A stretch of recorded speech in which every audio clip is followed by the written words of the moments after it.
আপনাদের কম্পিউটারে যদি এরকম সমস্যা আসে, এই F1 সমস্যা, তো এটা কিভাবে ঠিক করবেন?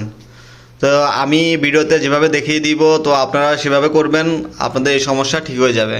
এর জন্য আপনাকে সর্বপ্রথম এখানে F1-এ ক্লিক করতে হবে।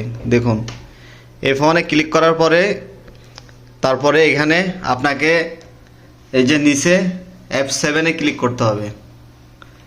আমি নিচের দিকে আসি, এই যে এইখানে আপনাকে F7-এ ক্লিক করে তারপরে এখানে এন্টারে চাপ দিতে হবে, তারপরে আবার এন্টার।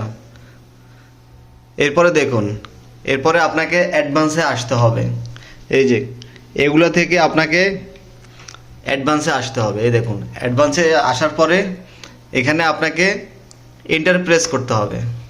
তো এরপর একদম নিচে আসবেন, নিচে আসার পরে এটা ডিজেবল আছে, এটাকে এনাবেল করে দিবেন। তো এরপরে কি করবেন, বুট অপশনে আসবেন। এখানে হচ্ছে আসল কাজ, এখানে বুট অপশন এনাবেল করা আছে, তো এটা ডিজেবল করে দিবেন। এই যে দেখুন, এটা ডিজেবল করে, এই আমি ডিজেবল করে দিছি। তো এরপরে কি করবেন, এখানে এই যে F1 আছে, F1 এটা এনাবেল করা আছে, এটা ডিজেবল করে দিবেন। এই এরপরে এই যে CSM, এটা কি করবেন, এখানে আসার পরে এখানে এন্টার ক্লিক করবেন।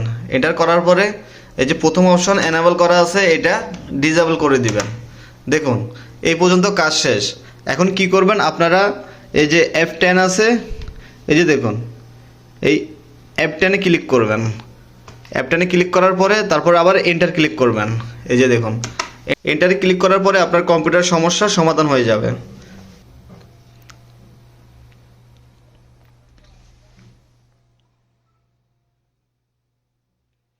দেখুন, এখন কিন্তু পিসি ওপেন হচ্ছে, তো এখন কিন্তু আর কোনো সমস্যা হচ্ছে না। আপনাদের পিসিতে যদি এরকম সমস্যা হয়, তাহলে এভাবেই আপনাদের পিসিটা আপনারা ঠিক করে ফেলতে পারবেন। এই যে দেখুন, আমার কিন্তু লকের অপশন চলে আসছে। এখন যদি লক দিই, তো আমার পিসি কিন্তু ওপেন হয়ে যাবে। দেখুন, আপনারা আপনাদের পিসিটা এভাবেই ঠিক করতে পারবেন। তো ভিডিওটা ভালো লাগলে অবশ্যই ভিডিওতে একটা লাইক দিয়ে আমার সাথে থাকবেন। এরকম ইনফরমেটিভ ভিডিও পেতে অবশ্যই আমার চ্যানেলের সাথে থাকবেন। ধন্যবাদ সবাইকে, সবার জন্য রইল শুভকামনা। সবাই ভালো এবং সুস্থ থাকবেন। আল্লাহ হাফেজ।